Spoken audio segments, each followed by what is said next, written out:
প্রিয় ভাইরা, রমাদান আল কারিমের 6টি বৈশিষ্ট্য রয়েছে। সবাই বলেন কয়টা? রোজাদারের সম্মানার্থে আল্লাহ তাআলা 6টা কাজ করে। কয়টা? 1 নম্বরে আল্লাহ তাআলা বলেন, ও আমার গোলামেরা শোনো শোনো, যারা সিয়াম পালন করেছো, যারা রোজা রেখেছো, তোমাদের মুখের দুর্গন্ধটা আমি আল্লাহর কাছে মিশক আম্বরের চেয়ে অতি প্রিয়। আরো আস্তে কোন সুবহানাল্লাহ। আমরাই তো আমাদের মুখের গন্ধ সহ্য করতে পারি না, ঠিক কি না?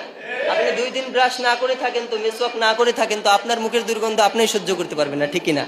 কিন্তু আল্লাহ বললেন, খবরদার, যারা রোজা রেখেছো, চোখের হেফাজত করে, জিহ্বার হেফাজত করে, কানের হেফাজত করে। অনেকে রোজা রাখে কিন্তু সিনেমা দেখে, আসে না নাই? অনেকে রোজা রাখে আবার রোজা রাখা অবস্থায় গার্লফ্রেন্ডের সাথে গল্প করে, আসে না নাই? অনেকে রোজা রাখে আবার টিকটকের ভিতরে বাজে ভিডিও দেখে, আসে না নাই? এদের রোজা কি কবুল হবে? রোজা মানে যে শুধু না খেয়ে থাকা, ব্যাপারটা কিন্তু এমন নয়। শরীয়তের পরিভাষায় স্ত্রী সহবাস, স্ত্রী মিলামেশা থেকে সকাল থেকে সন্ধ্যা অবধি বিরত থাকা এবং পানাহার আর খাওয়া থেকে বিরত থাকার নাম যদিও সিয়াম। কিন্তু আপনার কানের রোজা আছে না নাই? আপনার চোখের রোজা আছে না নাই? আপনার কলবের রোজা আছে না নাই? আপনার জিহ্বার রোজা আছে না নাই? আপনার হাতের রোজা আছে না নাই? আপনি শুধু পানি পান করেন না আর খান না, এই 2টা বাদ দিয়ে যত অন্যায় আছে, যত অপরাধ আছে, সব আপনি করেন।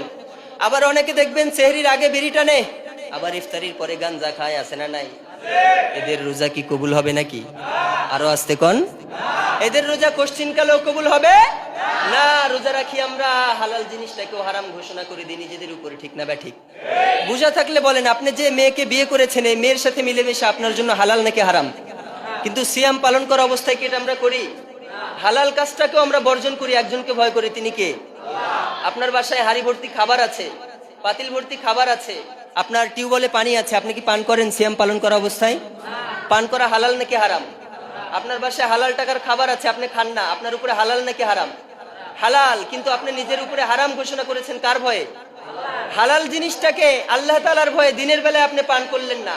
আপনার হালাল স্ত্রীর সাথে দিনের বেলায় আপনি মিলামেশা করছেন না আল্লাহর ভয়ে। হালাল খাবারটাকে আপনি আল্লাহর ভয়ে খাচ্ছেন না, অথচ হালাল জিনিসগুলো বাদ দিয়ে আপনি হারাম জিনিসে লিপ্ত হচ্ছেন ইফতারির পরে, আছে না নাই? ইমাম সাহেব 20 রাকাত তারাবি পরে, অনেকে 8 রাকাত পরেই দৌড় দিয়ে গিয়ে যদি ঘুমাইতো বা কোরআন তেলাওয়াত করতো তাও হতো। দেখবেন দৌড় দিয়ে গিয়ে চায়ের দোকানে এক হাতে চা, এক হাতে বিড়ি, আছে না নাই? কথা বলেন না কেন, আছে না নাই? এগুলো করা যাবে নাকি? তার মানে চোখের রোজা আছে, কানের রোজা আছে, জিহ্বার রোজা আছে, কলবের রোজা আছে, হাতের রোজা আছে, পায়ের রোজা আছে, শরীরের প্রতিটা অঙ্গ প্রত্যঙ্গের রোজা, আছে না নাই? সমস্ত অন্যায় থেকে, অপরাধ থেকে নিজেদেরকে হেফাজতে রাখবেন, রাজি আছেন তো?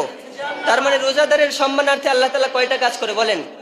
6টা কাজ করে। 1 নম্বরে তাদের মুখের দুর্গন্ধ আল্লাহর কাছে মিশক আম্বর, মানে পৃথিবীর জমিনে সবচেয়ে শ্রেষ্ঠ যে আতরটা আছে, সবচেয়ে যে শ্রেষ্ঠ পারফিউমটা আছে, সবচেয়ে দামি পারফিউমের চেয়ে আল্লাহর কাছে 1000 গুণে শ্রেষ্ঠ, সুবহানাল্লাহ বলেন। 2 নম্বরে সমুদ্রের মাছ থেকে শুরু করে নিয়ে গর্তের পিপিলিকা পর্যন্ত মাখলুকাত কি কম আছে নাকি? অনেকে নির্দিষ্ট একটা সংখ্যা বলে যে এতগুলো নাকি মাখলুকাত। আসলে অতগুলো মাখলুকাত না, মাখলুকাত যে কত হাজার, কত কোটি, এটা কেউ জানে না। জানে একজন, তিনি কে? গর্তের পিপিলিকা থেকে শুরু করে নিয়ে সমুদ্রের মাছ পর্যন্ত যতগুলো মাখলুকাত আছে, যারা সিয়াম পালন করে, চোখের হেফাজত করে, কানের হেফাজত করে, প্রতিটা অঙ্গ প্রত্যঙ্গের হেফাজত করে, রব্বুল আলামিন বলেছে গর্তের পিপিলিকা থেকে শুরু করে সমুদ্রের মাছ পর্যন্ত প্রতিটা মাখলুকাত তাদের জন্য মাগফিরাতের দোয়া করতে থাকে। আরো আস্তে কোন সুবহানাল্লাহ। 3 নম্বরে রোজাদারের সম্মানে আল্লাহ তাআলা প্রতিদিন জান্নাতকে সাজায়। জানেন জান্নাতকে সাজিয়ে রেখেছে আমাদের জন্য কে? সাজানোর কি আর কোনো প্রয়োজন আছে? চোখ ধাঁধানো সৌন্দর্য, ঠিক কিনা? জান্নাতে একবার যারা ঢুকবে তারা পৃথিবীর সমস্ত কষ্ট ভুলে যাবে, ঠিক কিনা? কিন্তু আল্লাহ যারা রোজা রাখে তাদের জন্য প্রতিদিন আল্লাহর জান্নাতকে আল্লাহ সাজায়, সুবহানাল্লাহ বলেন। 4 নম্বরে আল্লাহ রাব্বুল আলামিন রোজাদারের সম্মানার্থে শয়তানকে রমাদান আল কারিমে বন্দী করে রাখে, সুবহানাল্লাহ বলেন। কিন্তু অনেকে যে বিড়ি খায়, তারা আবার কার ওয়াসওয়াসায় খায়, প্রশ্ন আছে না নাই? শয়তান আপনাকে এখন ধোঁকা দিচ্ছে না, কারণ শয়তানকে এখন বন্দী করা হয়েছে। কিন্তু শয়তানের কিছু চেলা চামুন্ডা আছে না নাই? আপনার নফস আছে না নাই? আপনি আপনার নফসের ধোঁকায় অন্যায়গুলো করছেন, এজন্য অন্যায়গুলো থেকে নিজেদেরকে হেফাজতে রাখতে হবে, রাজি আছেন তো? তার মানে 1 নম্বরে রোজাদারের মুখের দুর্গন্ধ আল্লাহ তাআলার কাছে মিশক আম্বরের চেয়ে অতি প্রিয়। 2 নম্বরে রোজাদারের সম্মানার্থে আল্লাহ তাআলা প্রতিদিন জান্নাতকে সাজায়, সুবহানাল্লাহ বলেন। 3 নম্বরে আল্লাহ তাআলা শয়তানকে বন্দী করে রাখে, ঠিক কিনা? শয়তানকে রোজাদারের সম্মানার্থে বন্দী করে কে? 4 নম্বরে রোজাদারের সম্মানার্থে আল্লাহ তাআলা গর্তের পিপিলিকা থেকে শুরু করে নিয়ে সমুদ্রের মাছ পর্যন্ত আল্লাহ তাআলা বলে দিয়েছে তোমরা আমার বান্দার জন্য মাগফিরাতের দোয়া করতে থাকবা। 5 নম্বরে রমজানের শেষ রাতে মানে 29শে রমজান রাতে আল্লাহ তাআলা পাইকারি ভাবে যতগুলো উম্মত আছে, যতগুলো মানুষ রোজা রেখেছে, সকলের জীবনের সমস্ত অন্যায়গুলো, অপরাধগুলো পাইকারি ভাবে ক্ষমার ঘোষণা দেয়। সুবহানাল্লাহ বলেন। 6 নম্বরে আল্লাহ তাআলা বেশ কিছু ফেরেশতাদেরকে নিযুক্ত করেছে, যারা প্রতিদিন রমাদান আল কারিমের প্রথম রমজান থেকে শুরু করে নিয়ে একেবারে শেষ রমজান অবধি প্রতিদিন তারা প্রথম আসমানে এসে আল্লাহ তাআলার বান্দাদেরকে ডাকতে থাকে, ইয়া বাগিয়াল খায়রি আকবিল ওয়া ইয়া বাগিয়াশ শাররি আকসির। ও ভালো কাজ করনেওয়ালা ব্যক্তি, তোমার ভালো কাজগুলো বাড়িয়ে দাও। ও সিয়াম পালন করনেওয়ালা ব্যক্তি, তোমার সিয়াম সাধনা তুমি বাড়িয়ে দাও। তোমার রোজাগুলোকে আরো স্ট্রং করো, মজবুত করো। ও নামাজি ব্যক্তি, তোমার নামাজগুলো তুমি বাড়িয়ে দাও। ওয়া ইয়া বাগিয়াশ শাররি আকসির।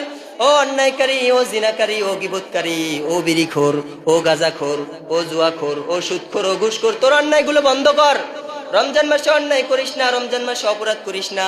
একদল ফেরেশতা প্রথম আসমানে এসে প্রতি রাতে আল্লাহ রাব্বুল আলামিনের পক্ষ থেকে ঘোষণা দেয়, ইয়া বাগিয়াল খায়রি আকবিল, হে আমলে সালেহ করনেওয়ালা ব্যক্তি, তোমার আমলে সালেহগুলো বাড়িয়ে দাও।